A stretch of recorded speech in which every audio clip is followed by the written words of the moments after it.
11 नवंबर 2025 भारत का supreme court एक बड़ा ही विनाशकारी आदेश सड़कों पे कुत्तों के संबंध दे देता है।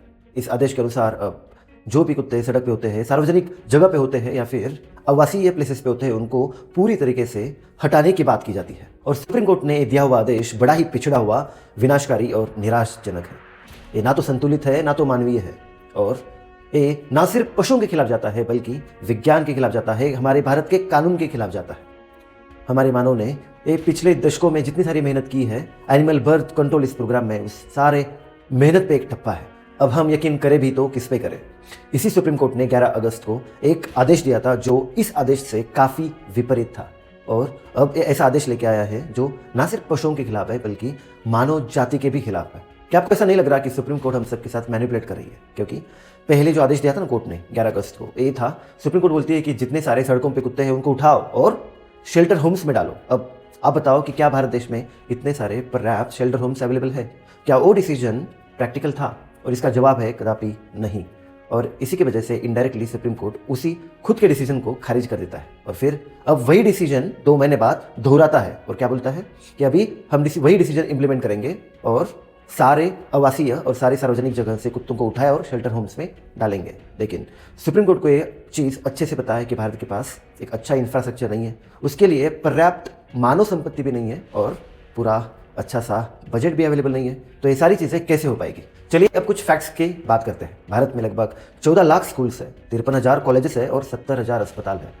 2020 के सर्वे के अनुसार भारत में 10,000 से ज़्यादा रेलवे स्टेशन और बस स्टैंड है। अब कोर्ट ये आदेश देता है कि इन सारी सार्वजनिक प्लेसेस से कुत्तों को उठाया जाए और शेल्टर होम्स में डाला जाए।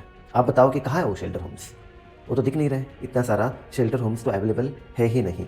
साल 2025 के सर्वे के अनुसार भारत में लगभग 780 जिले हैं, और ऐसे बहुत सारे जिले हैं जिसमें एक भी एनिमल बर्थ कंट्रोल सेंटर नहीं है, और अगर किसी ज़िले में है तो वो अच्छे से स्टेरिलाइजेशन मतलब नसबंदी का टारगेट पूरा नहीं कर पा रहा है। और किसी भी तरह अगर सरकार इसमें कामयाब हो भी जाती है कि वो सारे कुत्तों को पकड़कर शेल्टर्स में डाल भी देती है, लेकिन ऐसे बहुत सारे मोहल्ले मिलेंगे ही मिलेंगे ज़रूर कि जिसमें बिना टीकाकरण, बिना नसबंदी के कुत्ते आ ही जाएंगे, और फिर वही संघर्ष चालू होगा। और तो और सुप्रीम कोर्ट तो सारी हदें पार ही कर देता है। वो बोलता है कि अब सार्वजनिक प्लेसेस होते हैं ना, जैसे कि रेलवे स्टेशन हो, बस स्टॉप हो, उसके अराउंड वो क्या करेगा, तो बाड़ लगाएगा या फिर एक दीवार लगाएगा, मतलब एक कंपाउंड की तरह कर देगा। अब मुझे बताओ, रेलवे स्टेशन आप देखते हो कि उसको कितने सारे गेट्स होते हैं, और अब क्या हर एक गेट पे हर एक गार्ड खड़ा रहेगा, वो भी 24 घंटे, या फिर वो सारे गेट्स बंद करने होंगे? और इतनी सारी पॉपुलेशन भारत की है तो उससे लोग अंदर आएंगे कैसे? और कितनी सारी भीड़ एक ही जगह पे खड़ी हो जाएगी, उससे कितने सारे स्टैम्पेड के प्रकरण भी हो सकते हैं। और ये सब बनाने के लिए पैसा कहाँ से आएगा? जिस देश में गरीब को 2 वक्त की रोटी खाने के लिए तरसना पड़ता है, उस देश की सरकार ये सारी सार्वजनिक प्लेसेस पे दीवार कैसे बनाएगी? और बनाने के लिए पैसा आएगा कहाँ से? कोर्ट आगे ये भी कहता है कि जितने सारे सड़क है, हाईवेज है, अब उससे कुत्तों को और जानवरों को, मतलब गायों को हटाया जाएगा। आप बताओ कि उनको कहाँ रखेंगे फिर? आप बात करेंगे कि गौशालाएं। आपको बता दूं कि भारत की गौशालाएं अब पूरी तरीके से भर चुकी है। जब भी कोई गाय दूध उत्पादन करना बंद कर देती है ना, तो गौशाला का जो मालिक है उस गाय को सीधा बाहर फेंक देता है। आप बताओ कि बस यही रीज़न है कि इसी की वजह से जितने सारे डेयरी उद्योग है वहाँ पे जानवरों का शोषण होता है।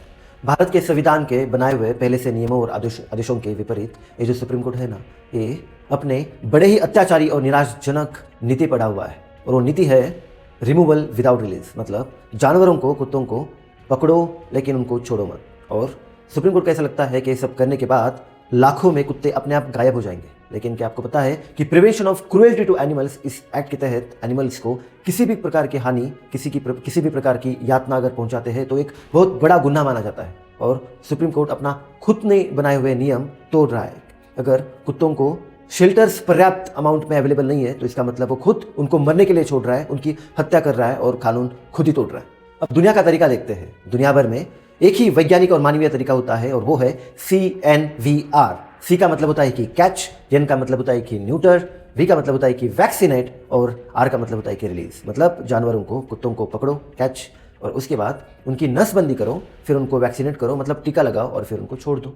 जिन भी देशों ने इस तरीके का अवलंबन किया है उन देशों में कुत्तों का संख्या तो बहुत कम हो तो गई है, लेकिन रैबिस जैसे बड़े बड़े डिसीजेज भी कम हुए हैं। कुछ कंट्रीज की बात करते हैं। भूटान ने 2009 में CNVR ये जो प्रोसेस है, जो मेथड है, अपने देश में अवलंब की, और इसके बाद 2023 तक पूरे देश में 100% इस मात्रा में नसबंदी कर दी। World organisation for animal health ये भी बताता है कि ये जो सियर व्यवहार का तरीका है वो पूरा साइंटिफिक है और पूरा मानवीय है और सारे देशों में इसका अवलंबन करना चाहिए। जिन भी देशों ने कुत्तों को या फिर जानवरों को बंद किया है, उनको मारा है, वो सारे असफल रहे और जिन भी देशों ने CNVR का मतलब नसबंदी का तरीका अपनाया है वे सारे देश सफल रहे हैं। ये जो आदेश है हमारी भारतीय जनता के और हमारे सरकार के प्रति सम्मान की कमी दिखाता है। ये अपने रिस्पॉन्सिबिलिटीज मतलब जिम्मेदारी से भागने जैसा है। यह कानून फॉलो करने की बात तो करता है लेकिन खुद ही कानून तोड़ता है और जो भी आदेश प्रैक्टिकली इम्पॉसिबल है वो आदेश कानून तो बन ही नहीं सकता बल्कि वो बनता है एक प्रशासकीय हिंसा। ये तो ऐसा हुआ ना कि कोर्ट ने डाला सरकार के ऊपर और सरकार डालती है कोर्ट के ऊपर। सुप्रीम कोर्ट ये अच्छी तरीके से जानती है कि भारत में शेल्टर होम्स की जो व्यवस्था है वो अच्छी नहीं है और अगर वो अच्छे से करना चाहती तो पहले ही सरकार को आदेश दे चुका होता कि हर एक जिले में at least 1 animal birth control centre होना चाहिए और सरकार को अगर ये करना होता तो सरकार उसके बारे में सोचती और पहल भी करती। लेकिन ये पहल आज तक नहीं की गई है, ना ये सरकार सीरियसली ले रही है ना सुप्रीम कोर्ट। बस हमें मिल रहा है वो है सिर्फ आदेश और मुझे पूरा विश्वास है कि ये जो आदेश है वो नागरिकों की सुरक्षा नहीं करेगा बल्कि क्रूरता को और बढ़ाएगा। यह समस्या को सुलझाएगा नहीं बल्कि और बिगाड़ेगा। अगर वाकई कुछ करना है तो नसबंदी पर ध्यान देना होगा। सरकार ने 25 साल से इस कानून पर 1 रुपया भी खर्च नहीं किया है। अगर सुप्रीम कोर्ट ने सच्चे मन से समस्या हल करनी होती तो वह केंद्र सरकार से कहता कि पैसा दो, ABC सेंटर्स बनाओ और 1500 एजेंसीज को मतलब NGOs को जोड़कर देश भर में नसबंदी अभियान चलाता। सिर्फ 2 साल में हम कुत्तों की संख्या आधी कर सकते हैं और काटने की घटनाओं को बहुत कम कर सकते हैं। हमारी भारत देश की महानता इस चीज़ से नहीं मापी जाएगी कि वो शक्तिशाली लोगों के साथ कैसा व्यवहार करता है बल्कि इस चीज़ से मापी जाएगी कि वो कमजोरों के साथ कैसा व्यवहार करता है और अब तक इस कसौटी में हमारा सुप्रीम कोर्ट पूरा असफल रहा है। दोस्तों, अगर ये वीडियो आपको अच्छी लगे तो आप नीचे कॉमेंट्स में मेंशन कर सकते हो, आपकी राय दे सकते हो।